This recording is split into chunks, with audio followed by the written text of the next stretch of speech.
Hello, everyone. It is Leah Dunlap, the Oracle on Purpose, and this is Oracle Live TV. I'm so excited tonight for our amazing panel of guests. I'm surrounded by amazing men who are all doing incredible things in the world, and I'm excited to bring them on. Before I do, I want to let you know, some of you are probably watching this right now in a watch party, which is awesome. We really love to have you guys sharing in watch parties. I know that that's really great on Facebook right now that they're doing that. So if you've seen this through a watch party or you're watching it through a watch party right now, I just want to encourage you to come into the room. So underneath the watch party, you should see a link, and that link will take you inside the room. The great thing about being in the room, hey, Pixie, I see you already. Nice to see you, is that we can see you and we can answer your questions, because as many of you already know, when you come to the show, we actually save a little bit of time as much as we can at the end of the show so that you guys can ask your own questions of the Oracle. So I want to tell you a little bit about myself, because of course, some of you I know are just joining us or have not come to the show before. And you may be wondering, what's an Oracle? So as I said, I am Leah Dunlap, the Oracle on Purpose. I'm an intuitive business architect, and I've been doing this work for 25 years. And I've been an Oracle my whole life. I found out I was an Oracle when I was 14 years old, when I had my first experience of actually seeing a full body apparition in my room. When that happened, I knew that something was different, that I was different. And I was receiving messages from a divine source that was sharing knowledge to help me and also help, at that time, my friends from high school and even bosses that I worked with at locations that I was working through high school with. And so I started to utilize that skill and that access to this divine guidance at a very early age. Now, my parents wanted me, of course, like many parents do, to get a quote unquote real job, right? So as I left school, I thought I was going to become a psychologist because I was so good at helping people and it was so natural to me. And, you know, I started off on that journey. And when I was in my first college course, I was sitting there listening to my instructor, and he said, you know, work like this, meaning psychology, can take years and years, and people can really spend most of their life trying to figure out some of these issues. And the Oracle literally spoke in my ear and said, this is not for you. And I was like, okay, great. So what do I do? So for a very long time, I went off to go find out, what could I do? How could I help people? How could I serve people with this gift and with this guidance and support people? And so, you know, in 1994, I became a hypnotherapist. And as a clinical hypnotherapist, I was able to help people and guide people in a way that was efficient and that honored all of who they were. And I really saw them as whole people. And I was able to share my guidance through hypnosis. And I did this for a long time alongside of working in a corporate environment, because I felt like I was appeasing both people. I was appeasing myself because I was able to do my gift. I was appeasing my family because I had a, you know, respectable job. And I went through that for a very long time. And, you know, about over 10 years ago now, I finally reached a point where I recognized that I couldn't live in both of those worlds. And I really had to fully embrace the Oracle within me and the gift and the guidance that she was providing my clients and listen to her for a change. So I ended up stepping out fully and becoming the Oracle on Purpose, using my coaching practice to help people to really align with their unique life purpose and their business genius. So I got to use my skills in the corporate world and bring those in and work with clients who were light-bearing leaders and purpose-driven entrepreneurs.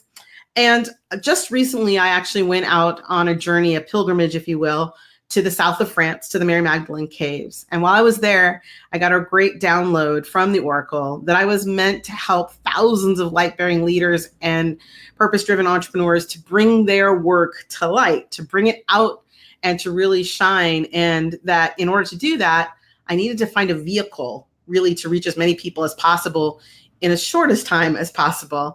And that's how Oracle Live TV was born. And I really had an amazing time sharing not only the stories of these incredible people and the work that they're doing, but hopefully doing my part to give them a little bit of guidance to really shift and open up new opportunities for themselves so that they can really do their work fully. And that was the intention. And the great piece is that along with that, as some of you know, as a viewer, you get to participate. Not only do you get to participate in the conversation, but you get to participate in asking questions too. Because of course, it's not just these people that are watching, that are guests on the show, but the people that are watching that can have the opportunity to get some insight from the oracle. Now, how do you do that? Well, if you're watching, again, as I said, in a watch party, you actually need to be in the room so that we can see your questions inside Be Live. So if you're already watching on a watch party, please hop on over, click on the link, and come inside the room so we can answer your questions.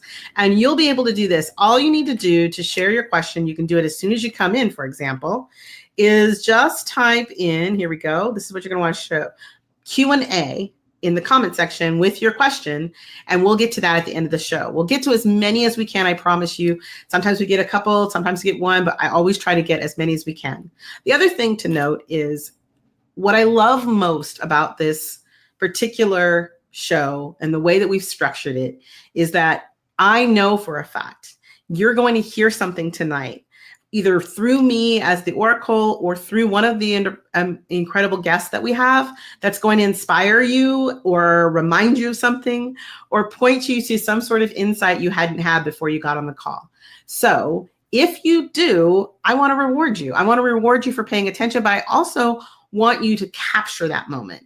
And part of that means that we write down what inspired us so that it sticks, right? So in order to do that, we've kind of created this lovely giveaway that we do each night. So if you see something or hear something that inspires you and gives you some sort of insight, you can just put #insight and then tell me what that was. And again, at the end of the show, we'll scroll through and we'll pick somebody to win something. What are we going to win today, guys? Oh, here we go. Hold on. Don't go anywhere. Stay with us. Perfect. We're going to give you guys tonight, because one of the things I love to do is journal, and gratitude journals are really big for me. So I have this great Joy Note package, which actually includes a journal, some pens, some little tabs, so you can really take advantage of it. So we're going to give away one of those Joy Note journals tonight. So that was what we'll give away for the Insight giveaway. So all you need to do, again, is just do #insight, mention the insight, and again, we'll pull a name at the end of the show. So if you have a question, make sure you post it. If you have an insight, post that too. And we're doing something new because, of course, our audience is growing. People feel like, oh, I missed the show or I didn't get to see it live. So if you're one of those people who are like, I want to be able to know when we're going live, I've got something for you. All you need to do is type this, and our system will automatically, type the words below here, automatically let you know next time we're live, so you don't miss a thing. You don't miss the intro, you don't miss the guest, you'll be all set. So speaking of guest, our first guest is about to come up, and I'm super excited to share this guest because we had met through some connections and contacted each other, thought we were in some similar groups, but it turned out we weren't. So I love when, coincidence happens like that, and you find that someone is just in sync with you. And I love the internet for that. I love that it brings us together. So the first guest that I have for you guys tonight, his name is Ben Gioia. And what I love is that he is a coach, a speaker, a best-selling author at Influence with a Heart. And his name is Ben Gioia. And I looked at that and I said it wrong. So I want to correct that right away so you guys have that. So it's spelled Goya, but it's actually pronounced Joya, Joya. Think of it that way. So I'm excited to bring him on now for you guys to hear a little bit about what he's up to and see what he has to ask the Oracle. All right. Thank you so much, Ben. In fact, thank you for your patience. I know that you probably were like, oh, because I said your name wrong, and I apologize for that right up front. But no worries. Thank you so much for being here. Why don't you tell us a little bit more about yourself and, Influence with a Heart? What does that mean? Yeah, thank you so much, Leah. So first of all, it's a pleasure to be here, and beautiful how, like you said, how that connection happened. So basically what I do is I help people get more leads, get more clients, and raise their rates without having to sell their soul, right? Or feel like they're selling their soul.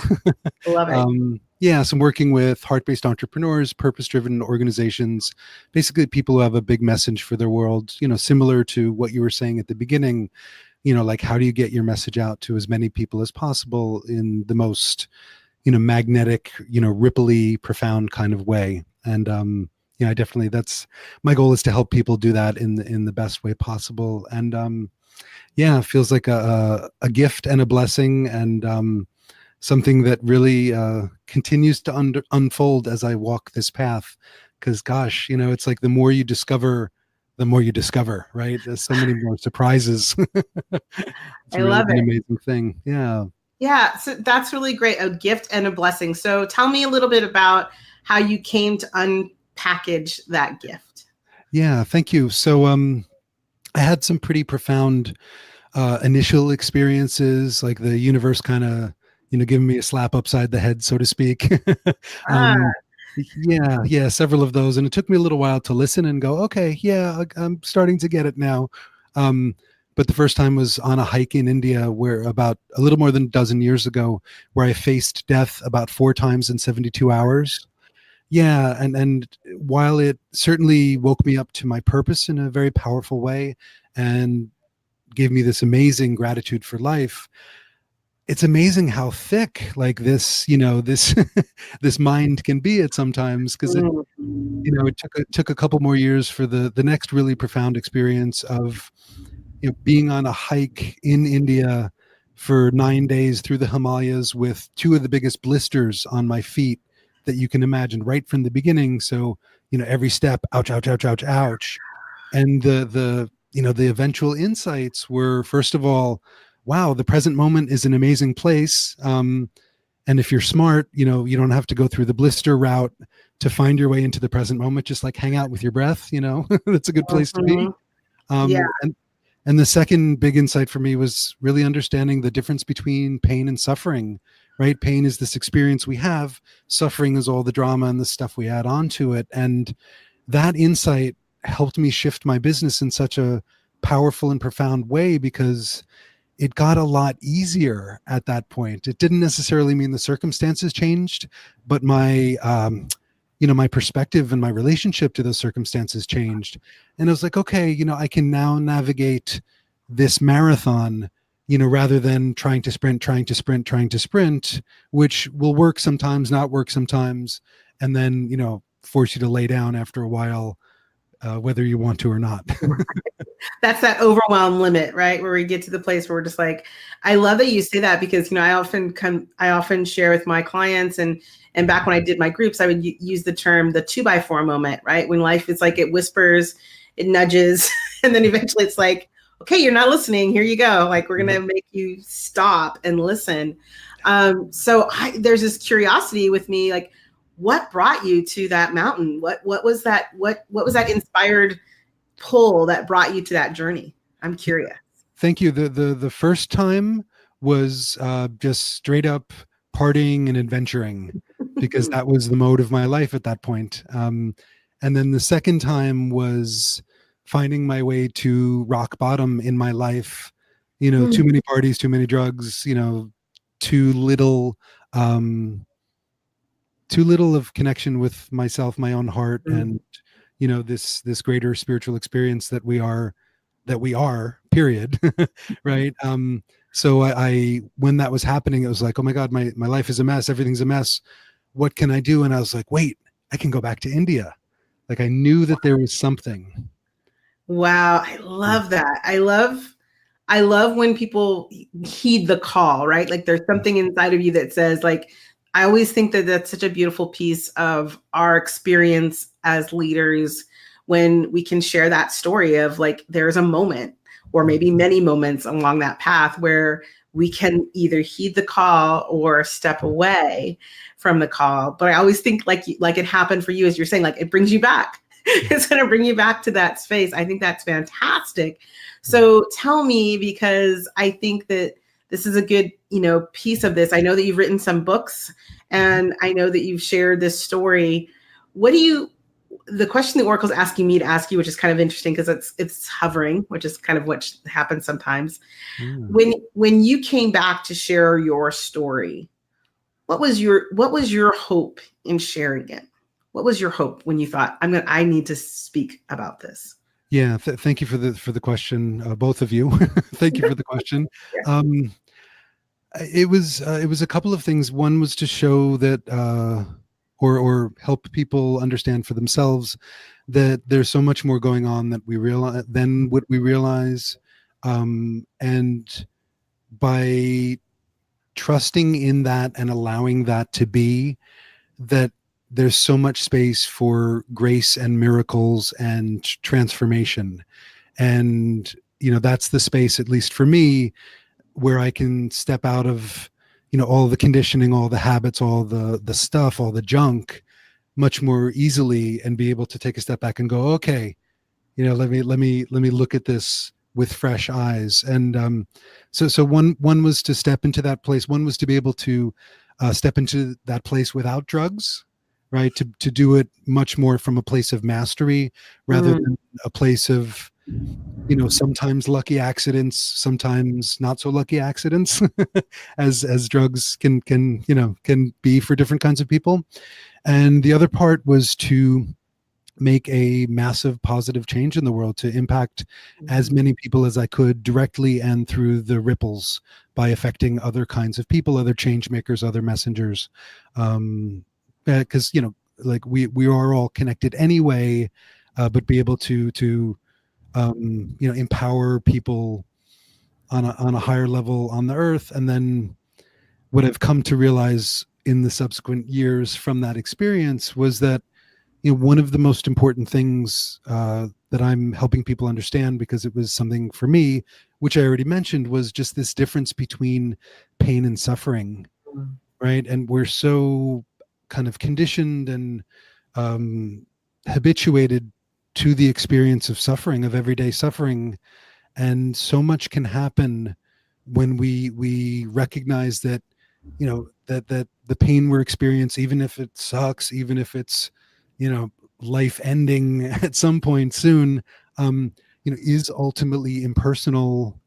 And, when we separate out from that, there's so much space, so much opportunity for so many things that I can't even put words to. I love it.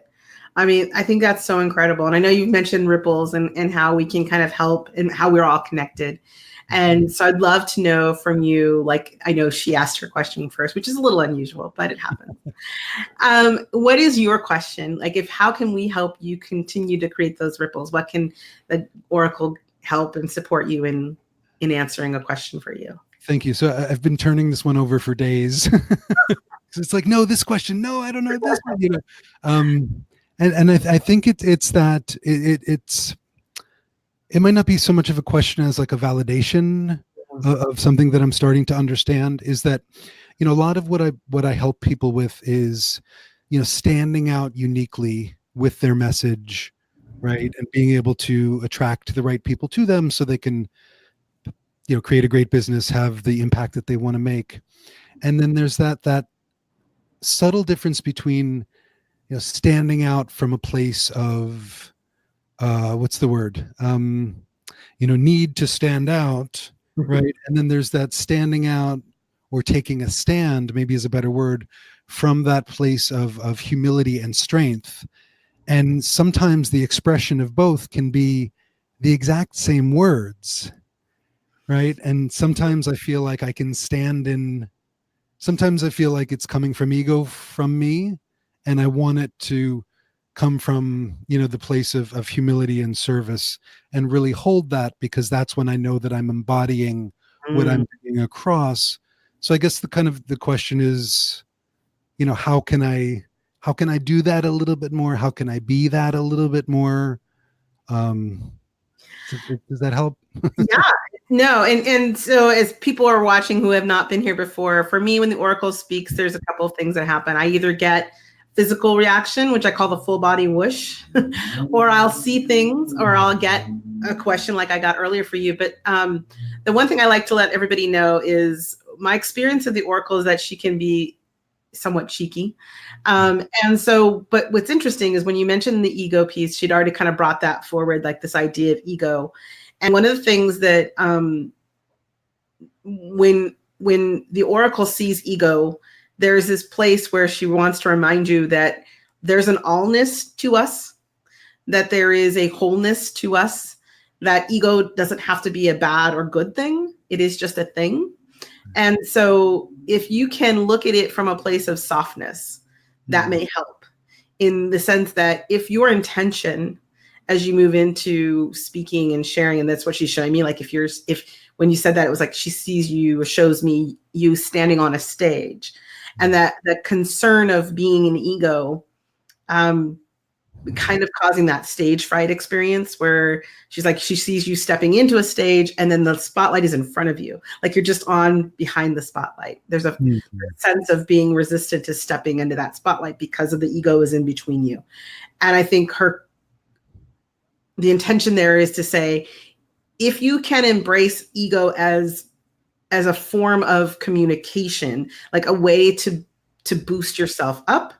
If you think about like athletes who kind of get themselves pumped up before they do something, if it can be a friend to you and not be something that you have to battle with to get into that spotlight, then then the intention you have with which you're moving into the spotlight will carry you.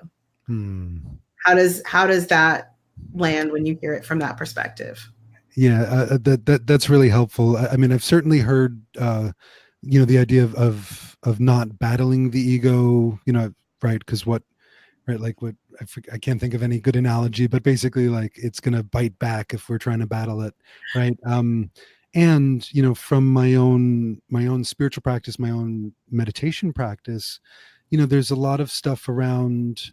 It's not getting rid of the ego, but it's just basically, right, being in that place of just stillness, right, and love, etc. And not that these are contradictory by any means. It's just that they can become contradictory in one's own, i.e., my own head sometimes. Right.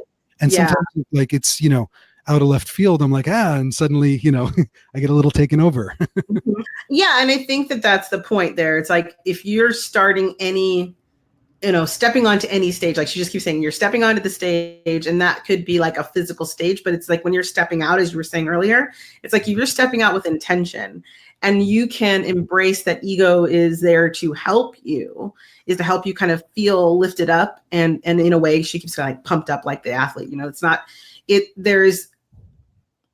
and I say this all the time for my clients, it's like there's this way to make your gremlin your ally.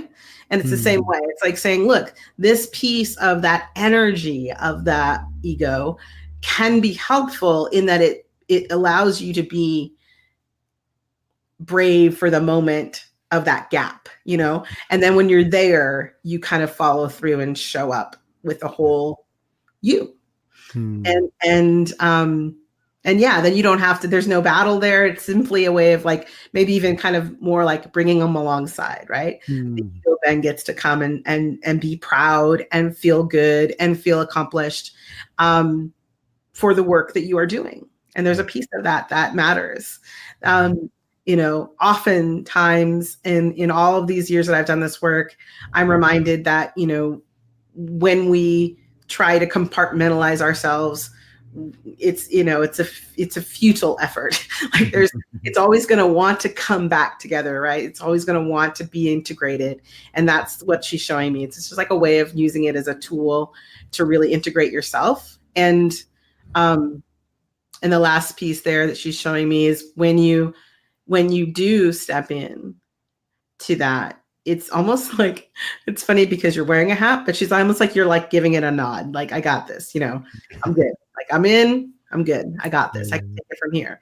So it's not saying that it's taking over, and that's really clear. It's more like, it's just a way in to step into that power and energy, and then use it as a tool. Right. Yeah. Yeah. How does that feel? Yeah. I like that a lot. I appreciate those analogies and those subtleties, and also the wholeness of it is really helpful. Wonderful. Yeah. Well, I mean, I love that image of you, and I feel like it's funny because it's, the nice thing is I always tell people, like for me, when I see something for someone, the current time frame is here, the future is like anything that shows up here. It's like the future coming to us, and then the past. And what I really see is really beautiful about this is something you're really stepping into now. So whatever you're doing, I hope that that's an encouragement and maybe validation. Maybe she's reaching for more validation for you, that this is now. This isn't like eventually. Like, this is something that you can simply change and step into. And when you do, you're going to be doing more of that now. Yeah. Okay. Yeah. Thank you so much. We appreciate Does that feel complete? Is there another piece of that, or do you feel complete with that question? I feel complete. Wonderful. Wonderful. Yeah. Thank you so much for being here. I want to share with everybody tonight, because I know that, as I mentioned, you have some books that you've authored, and if they want to find out more about you, they can do so on your website. So I'm going to go ahead and hide these just so it makes it a little easier for us to see. And so they can get to your books here as well, correct? And learn about you more. Okay, great. So as you're seeing on the screen right now, you can contact Ben, which I hope you do if you're interested in learning more about what he's up to, seeing him next time he's on stage somewhere. It is influencewithaheart.com. You'll see it now scrolling along the bottom of this page if I've done everything correctly. So I just want to thank you so much, Ben, for being here. Thank you for being a guest. Thank you for your question and being open to hearing some insight tonight from the Oracle. I appreciate you, and I'm just really thrilled that I got to have the chance to share you with the world and share your question. Thank you. Thank you, Leah, and thank you, Oracle. You're welcome. You're welcome. All right. Well, as you guys can see, we have lots of availability to have things shift and change. And I like to stay open with the Oracle and what she is sharing with us and our speakers, our guests, who are all speakers. So maybe that's what that was about. But as you're coming in, I see some people coming in. So thank you for joining us. If you're watching again on a watch party, make sure you come on inside, go to the my actual Facebook page, and you'll find the link to get inside the room. If you are watching and you want to join in on the giveaway, which we do at the end of the show, #insight with whatever insights that might have shared with Ben, that he might have shared about what he does, his journey into the mountains and his blisters, which I'm glad to hear are all better now, and that he is living a life that is built on that true heart-centered space. So if you have an insight, make sure you share it. If you'd like to ask a question, I see some people have done that already. Make sure you put Q&A before your question so we can catch that at the end of the show. I'm really excited for our next guest. Oh, excuse me. And if you are watching this and you'd like to be a guest on our show, we always enjoy sharing this show with other people as well. So I'm just going to post that really quickly so you guys have it. It's really easy to get there. Basically, just fill out the form on the website, go to bit.ly/OLTV-guest, and you can register to be a guest. There are upcoming spaces in the shows in the next few months, and you can just pick whatever day works for you. So it's really easy. So again, if you want to be a guest on the show and have the same experience as Ben or a different, much more amazing experience, you can do that there. And I'm getting ready now to go ahead and invite our next guest up on the screen.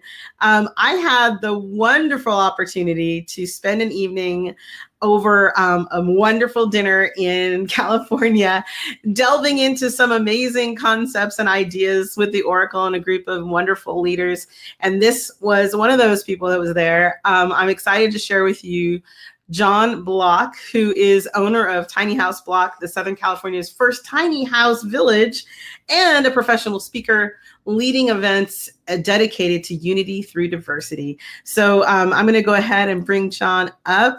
You guys are so lucky because John is just nothing but a ball of energy. Hey, John, welcome to the show. Welcome. I'm so glad you're here.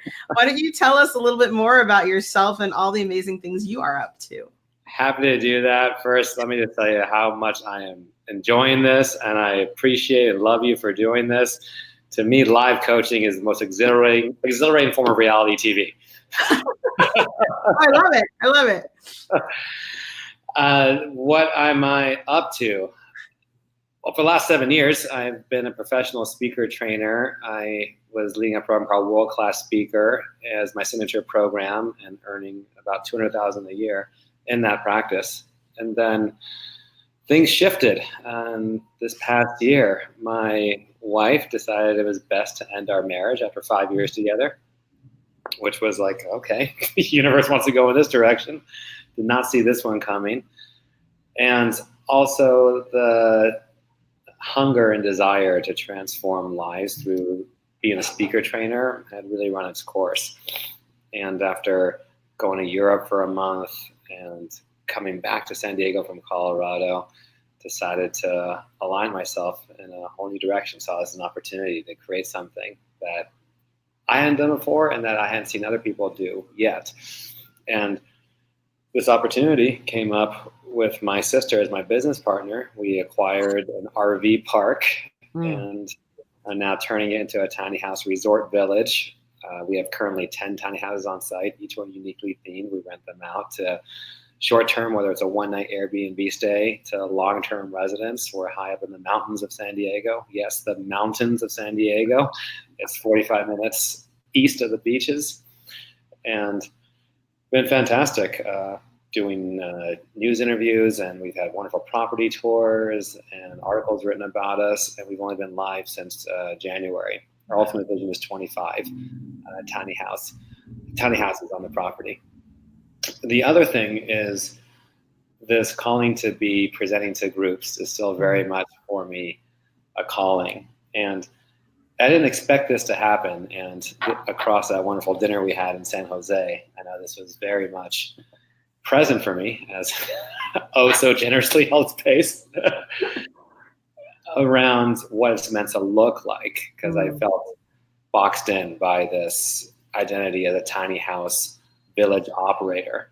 And the extent of my conversations with people was, do you have any any availabilities tonight? What's the rate? Oh, $115, that's too much. I'm gonna go to the cabin across the street. It's like, okay, I'm used to having conversations where I get to transform lives and get to the limiting beliefs, but not exactly the space for that.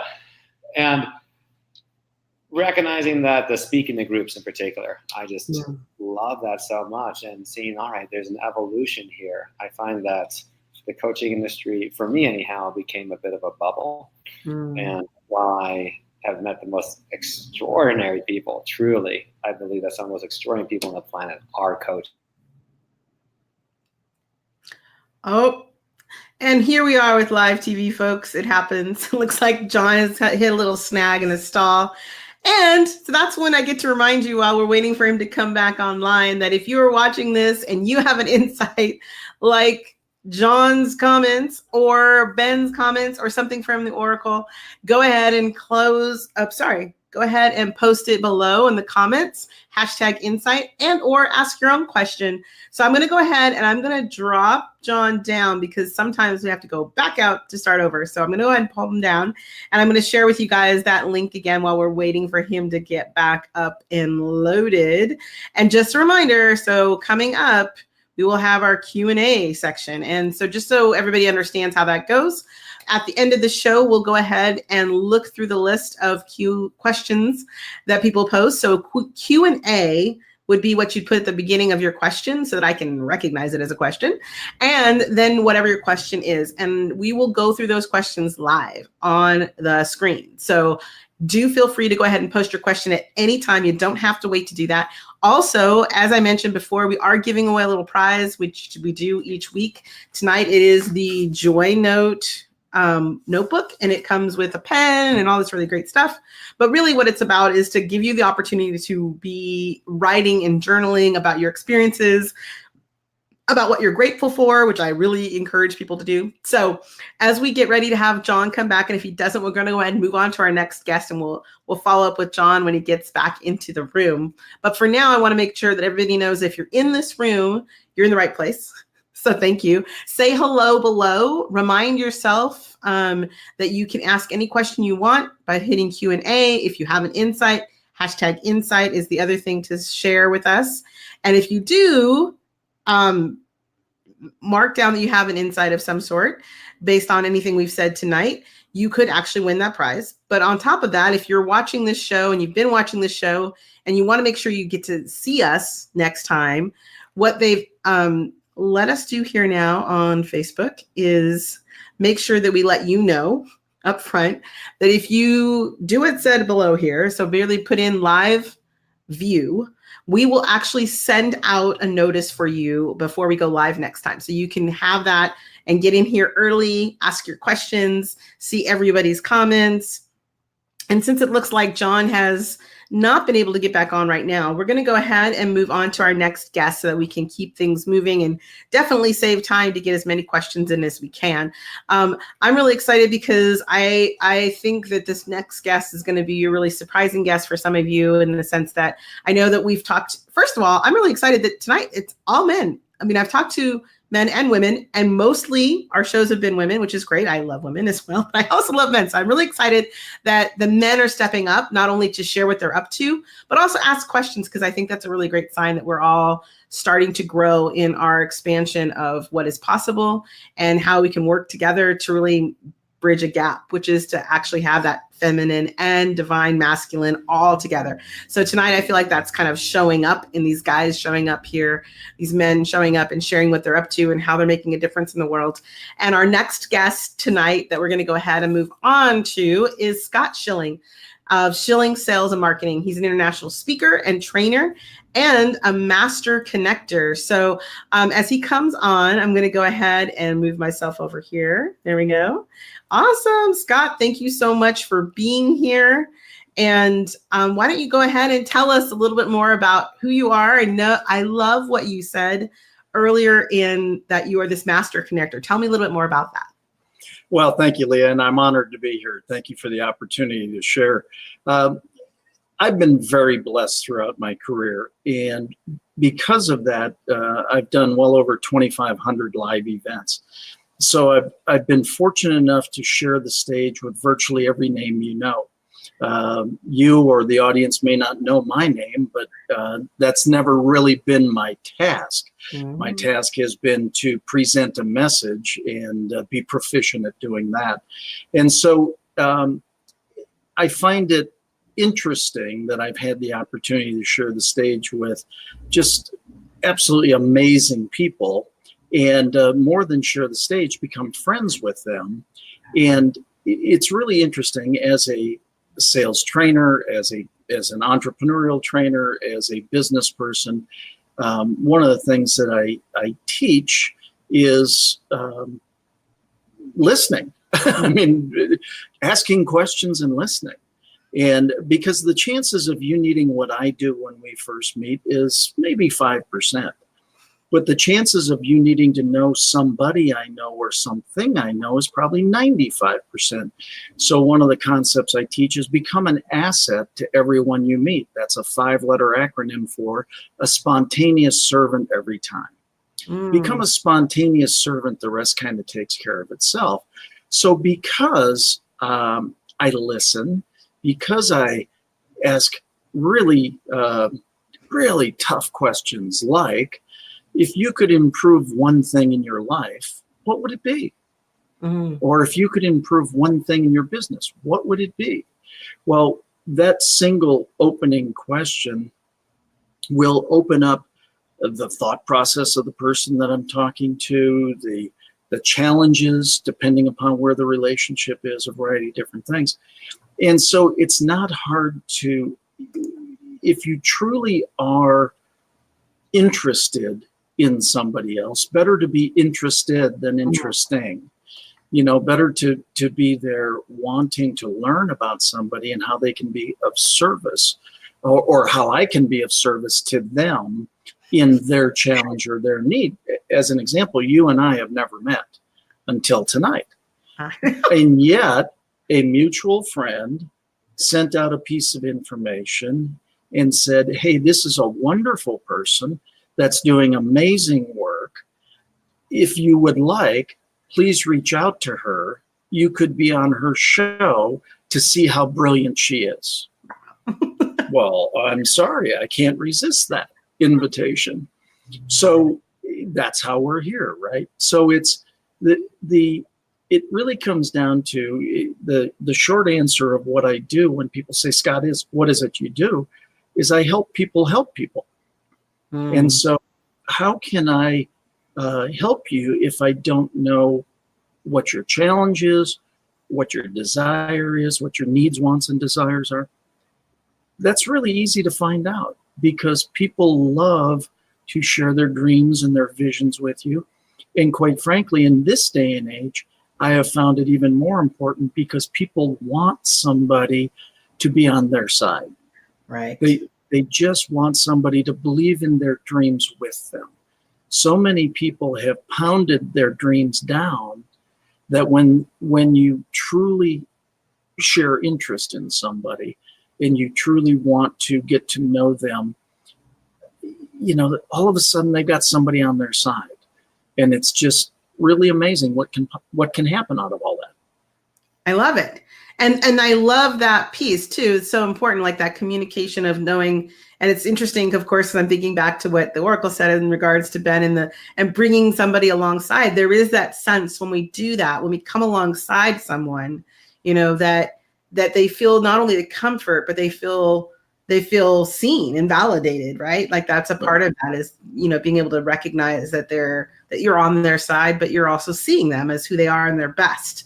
And I would imagine that's a big piece of what you do and you accomplish when you're speaking and sharing your message with other people as well.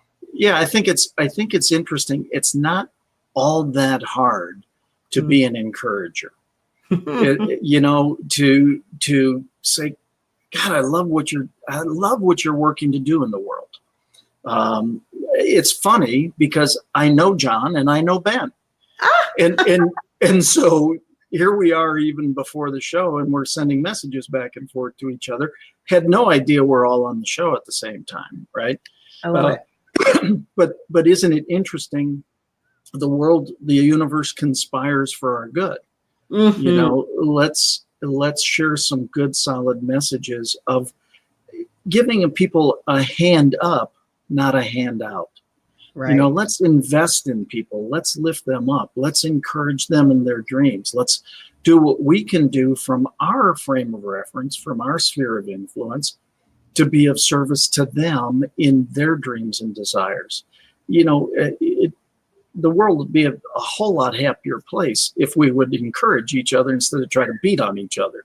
Right. So true. You know, there's I'm trying to remember who said it, and I'm not gonna say his name, but I know it's a famous speaker who always used to say, "Be a harbinger of hope, not a forebearer of doom," because there's enough of that going around in the world, right? So if we can show up, you know, looking for what is right, what's going right, what is positive about the people we experience and connect with, I think that's such a great gift to the world to be one of those harbingers of hope. And I can see that in you. And again, yeah, I totally love when synchronicity works and people who come on this show, and it's happened before where we're like, suddenly everybody's asking the similar questions or has similar things that they're working on. And I just love how the universe orchestrates itself to bring that to light. So, you know, I know that you've been brought here to share what you're up to and what you're doing, but I would also love to hear what, you know, the Oracle can provide you in helping to give you some sort of insight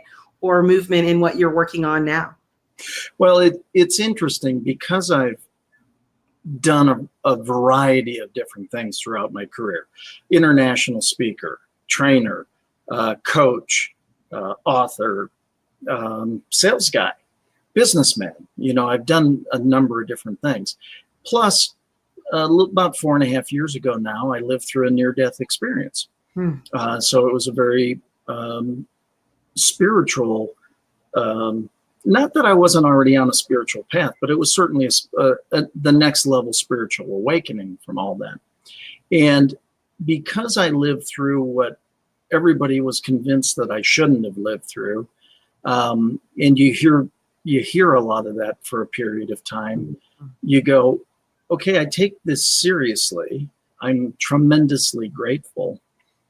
But quite frankly, I just want to use the talents and capabilities that I've been granted to do the best that I can to serve the biggest majority, right? And so because I have opportunities to do different things, my biggest question really becomes clarity in using those talents and capabilities on the path that I believe has been destined for me.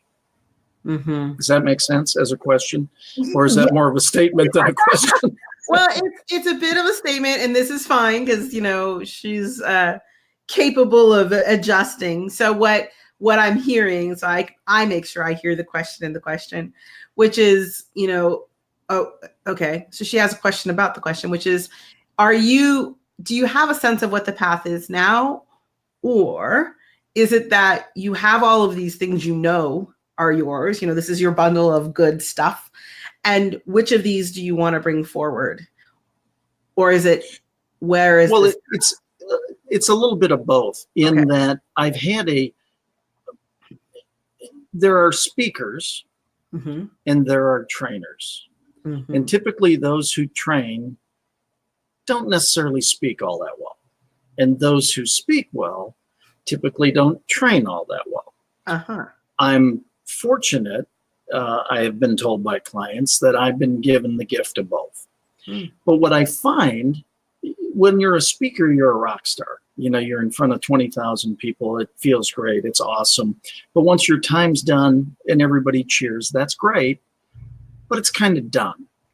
Whereas with training, a relationship is put together. This is, now we've got a mutual investment in both our futures, right? So I've come to the understanding that I really love training.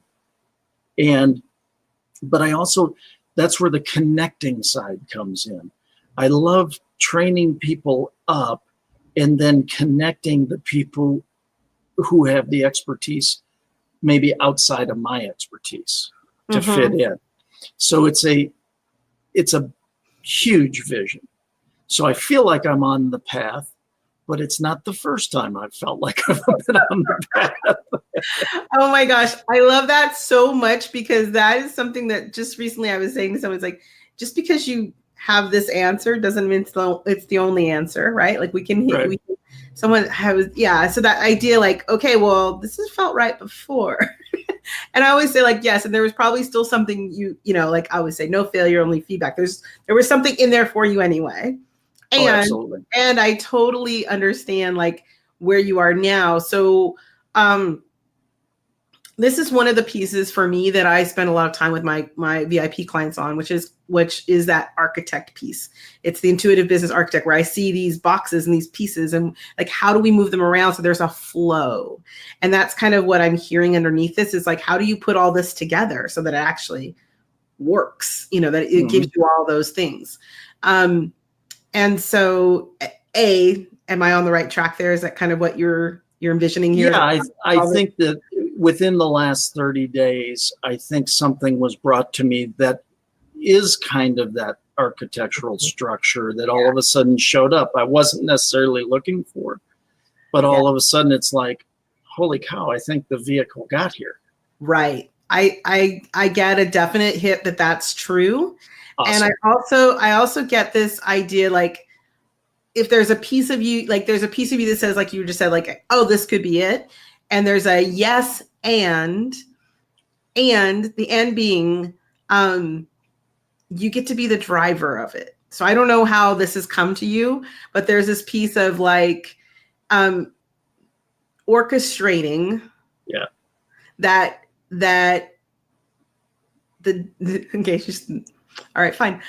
She's saying orchestrating the dance of how it all falls together is going to be important for you. So there's something about this piece. I think it leads back to when you said, everybody, and I want to honor you in recognizing that when we do have big things happen in our lives, there can be a weight to people saying you're so lucky. And then you feel like, oh, it's such, pressure. It's like, oh my gosh. So she wants you to know, like, that's their story about this, and that you don't have to do anything more than be you to do this right. That's awesome. So just know that, like, that's just from her to you. Like, you don't have to do anything, and really none of us do, but she wants you to really hear that. Like, you don't have to do anything more than be you to do this right. Like, there's no scale, with somebody's finger on it right now for you. So, just know that there's however this orchestrates, just keep you like what you really feel is right and attuned for you in the process. And there'll be some she's just showing me like there's going to be some dancing around some issues, but that you'll find your way as long as you stay present in that process to what you want it to look like. Yeah, and I greatly appreciate that, and I receive it, and I believe. I mean, I feel like it's interesting because of past successes or past opportunities or whatever. A lot of things have been delivered, and to many people, they will look at them as missteps. Mm-hmm. You didn't make it work, whatever. It was funny. I did somebody else's TV show not long ago, and they said, "What's your greatest failure?" I said, "I've never experienced a failure." That doesn't mean I haven't had things go wrong. Hell, I've had a lot of things go wrong, but there's none of them are failures because they are all learning events. They are all. In fact, I developed 5 questions around that. What's the lesson? What's the gift? What did I do to create it? How would I modify it next time? How's it going to serve me the rest of my life? So all of these things, for me, this is very. It feels absolutely right. The guidance of yes, I'm playing a big part in arranging the dance, Mm-hmm. but I also think that's what I've been trained up for. Right. Yeah. And so now I'm being able to use the good, the bad, the indifferent, the good, the not so good. Right. Yeah. It's like, when I was in hypnotherapy school, my great teacher, Marlene Mulder, she used to tell us, count your marbles, like all those little moments that really, and she's just showing me like, yeah, this is your time to count those marbles and look at what they mean and how they play a part in all of this. So you can really, and I'm getting a huge flush for this for you. So it's like, this is really a moment where you get to design it. And it feels really like, I'm just feeling like it's really a juicy, good thing. Yeah, no, it's going to help many, many, many people. And that's what feels great is being able to take and also cross the spiritual side, because when I went through the near-death experience, it was almost like, well, I think I'm supposed to be more spiritual. It wasn't like I wasn't, but you know what I'm saying, is you kind of get it is a little bit of that survivor guilt. Right. Everybody says you shouldn't have made it through. You made it through. And now I make a joke of it. I said, hey, I had a near-death experience 4.5 years ago. The good news is I'm an overachiever. I lived, and so it's now taking that and being able to use it to encourage other people and to get this dance going in such a way that we can serve so many more people to fulfill their dreams. Yeah. That's what feels so great. Well, I'm getting the full, flesh from that, which is always a good sign from the Oracle that you're on the right path in my estimation, in my experience. So I'm so grateful awesome. that you showed up and you asked that question. I hope that feels complete to you. Do you feel like that? It does. It feels fabulous. Wonderful. Thank you so much. You're so welcome. And before we go, I want to let everybody know how they can hear more about Scott. And I know that you gave me your link to share as well. U+1. That's it right there. We're going to go ahead and post that right on the screen. We're going to do that without, there we go. We got to get rid of these guys here so they don't hide. All this technical stuff. There we go. Here we go. I'm going to go ahead and post that. So if anybody wants to learn more about Scott Schilling and what he's up to next, which sounds really exciting and juicy, please go ahead and use the link below. And we'll go ahead, everybody, just so you know, if you're watching the show, we will go ahead and post these. Oh, I've kind of stalled out. Don't worry. I'm coming back.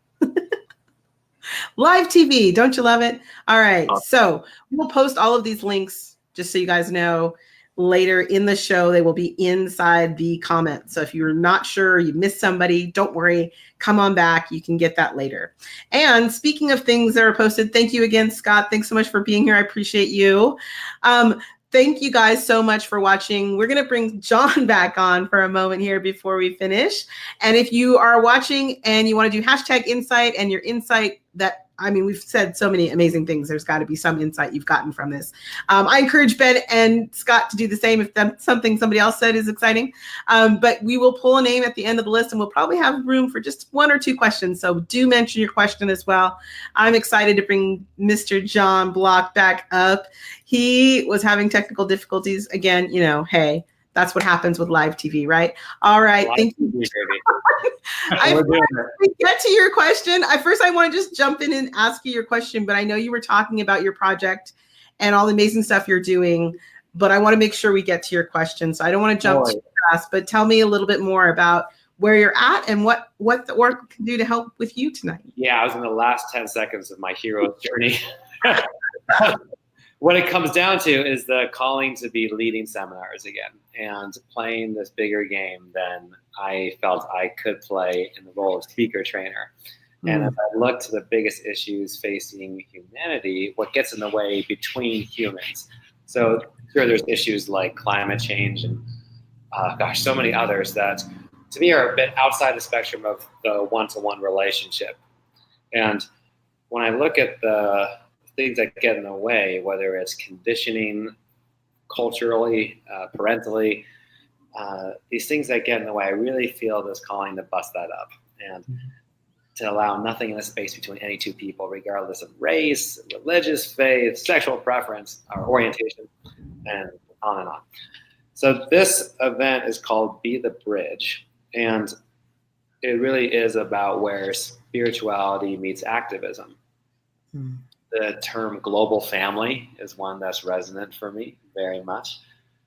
And one thing that I'm still landing with is around the alignment of the event that I'm doing in just a few weeks, dedicated to the global family, and putting forth this notion of how we can take much greater responsibility and accountability for one another and not let this arbitrary lines of separation get in the way any longer, even among the spiritually activated folks who will say stuff as I have. Oh, I don't want to talk about the school shootings because that is just a really low vibration and I don't want to even go there. And it's like, you're the perfect person to go there. Your light is so freaking bright. We need you clearly. Hello. So it's time to get off the sidelines. I'm a huge fan of Marianne Williamson, and some people have said that she's gotten too angry lately. I'm so on board the Marianne Williamson train myself because she is understandably pissed off, I think, because so many other spiritual leaders are just sitting by on the sidelines. And the whole in the space of love and how to activate those people is really exciting for me. I'm not, I guess, hugely concerned about seeing how it ties into the tiny house village. Although whatever the Oracle has to share, I'm deeply appreciative. Yes. So is your question, how does it apply to that? Or is there another question? Because I didn't hear a question in there. I got some insight. The but I want to make how does it apply to it? And if there's something else for us to look at, of course, I'm all ears. Right. You're just open to Oracle. I got it. I love it. That's great too. We don't have enough time for all of that, but I want to stop really quickly because one of the things she did say was, as you were talking about the village, she showed me something really interesting, which is taking the village concept to the event, which I think makes sense having watched some of your videos. So I don't know whether what I'm seeing is that whatever you've created in the village, the tiny block village, that's something similar to what you need to, I don't usually say that word, need to create in the events that you run so that you can have, because there's a magic there that you've already created that she's asking you to bring to the table. So time block, the magic's already been created. Mm-hmm. Yeah. And I think it's almost because, of course, I've seen you've done some events there, right, already. Yeah. So you're already, it's almost like she's saying, get out of the shallow end and go ahead, take this formula you've created, because you've already got something there, and push it forward, in spirit, in tone, in like literally she's showing like, I don't know what the tiny house feels. I mean, I do a little bit because I've seen some pictures, but she's showing me like the circle of these little houses, these little tiny houses, like in a big circle, like circling the wagons, bringing everybody together, which I don't think circling wagons is a good analogy, but it's the sense of circle. And so in regards to like, how do they relate? I think it's that there's this place where you've created something there already with community that you can use as a bit of a blueprint to expand on. Because you have different, as I know, different creations there at the tiny block, different houses for different reasons. And so it's like, there's that sense that you've kind of already started dabbling in like what happens when you put this person next to that person, next to that person, you know, like there's already, you're creating a space for people to accept those differences in a small community. So how do you expand on that in a bigger community? So I would say that's your correlation between the two. Yeah, it seems to me that there's this ultimate end game, which I define simply as ending bigotry once and for all. Mm-hmm. And there's different ways to meet that commitment. There's more of a base level for some people that have never once thought, oh, I could actually be a force for good in ending bigotry, to awaken those folks. And some of our tiny house block events could be along those lines. And this one I have coming up that really servicing spiritual leaders, a lot of the people that you and I might naturally gravitate to, our close friends, those people, and really saying that there is a next level for you in your activation and activism.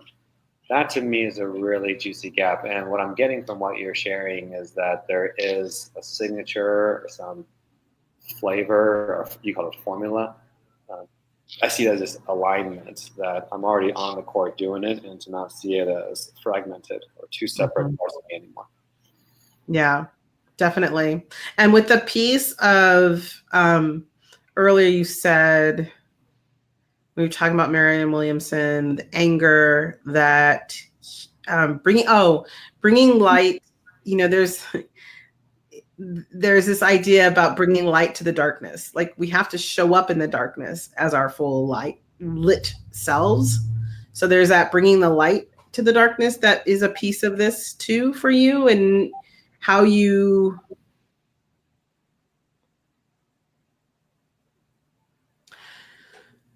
inspire through your own activity others to do like the same. Like in other words, there's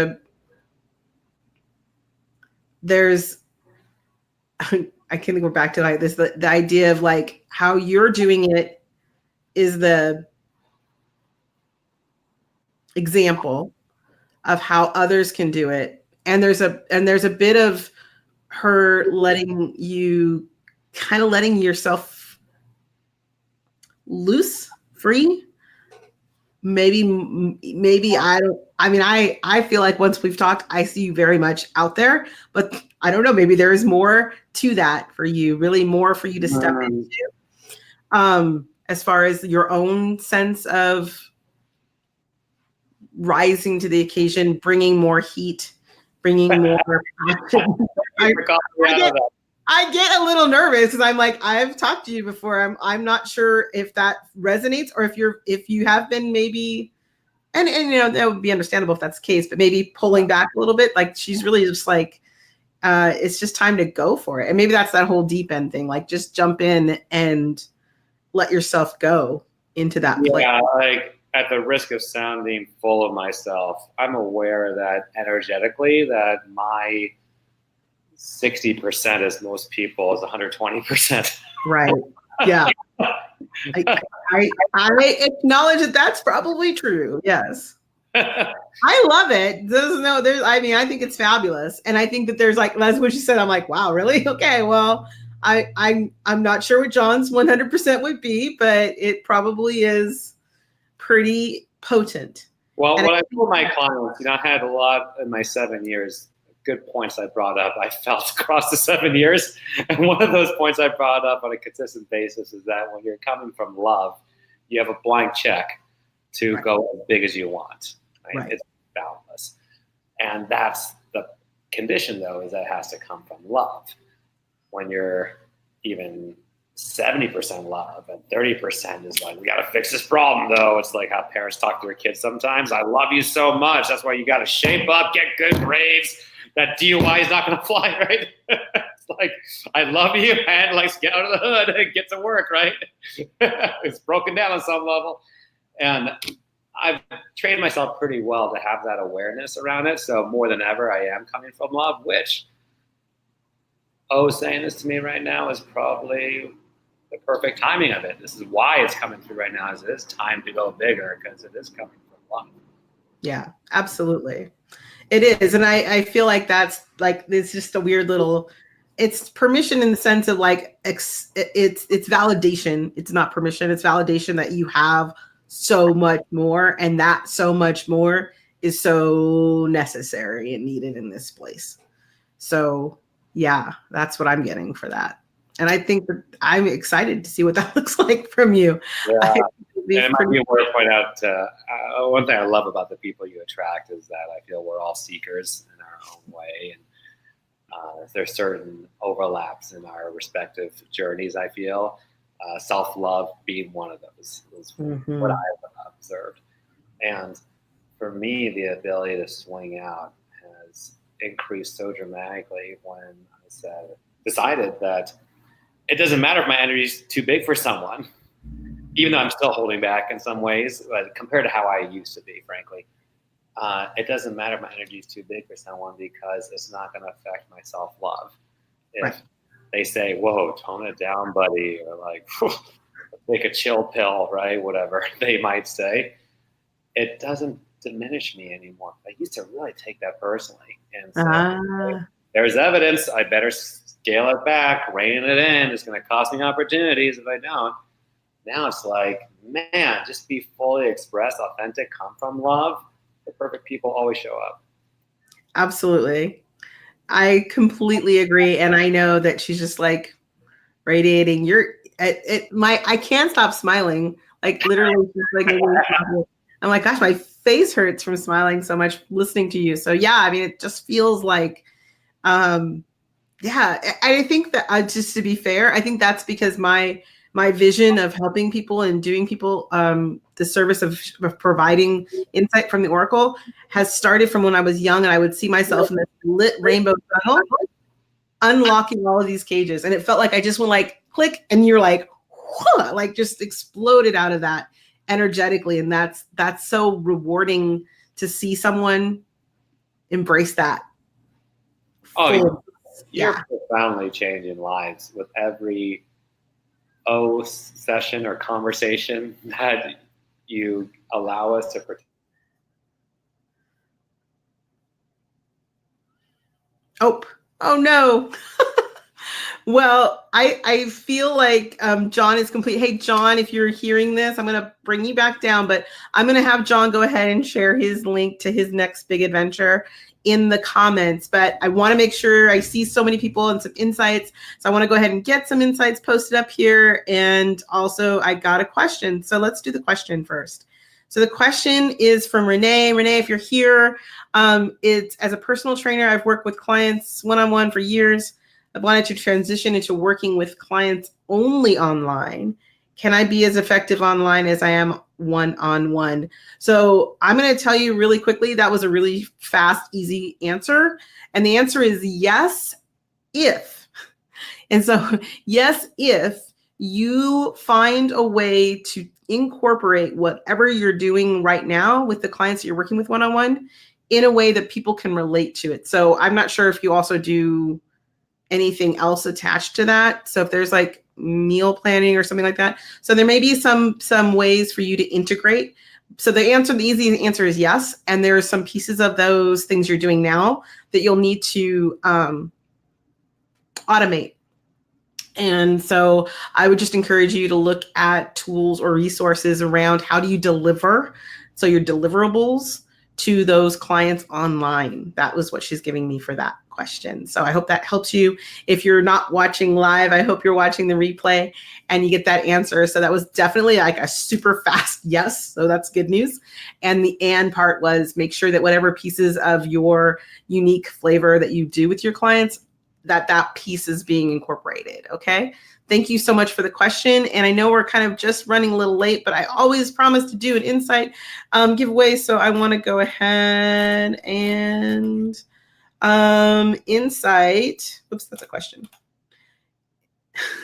The insight. Hey, it's Renee again. Okay, so it says, give people a hand up instead of a handout. I know who said that. That was Scott Schilling. Awesome. Great. Thank you so much. So Renee, if you're not watching live and you're watching the replay, my assistant will get out to you to get an actual physical address. So please keep an eye out for that. We'll get a message to you to get your address so we can send out your Joy Notebook.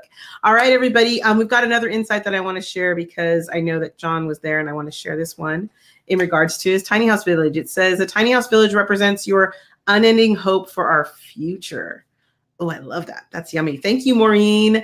All right, everybody. Thank you all so much for being here. I really want to thank Ben Gioia and Scott Schilling and John Block to handle all of that technology and still show up, offering their gifts, hey, Renee's here. Great. Offering their talents, their gifts, and their inspiration. I hope that you guys enjoyed the show. I hope that if you want to be a guest, you'll come back next week. And we're here every Wednesday at 6 p.m. Pacific time, 9 p.m. Eastern. I am Leah Dunlap, the Oracle on Purpose, and this is Oracle Live TV. Thanks now. See you next time.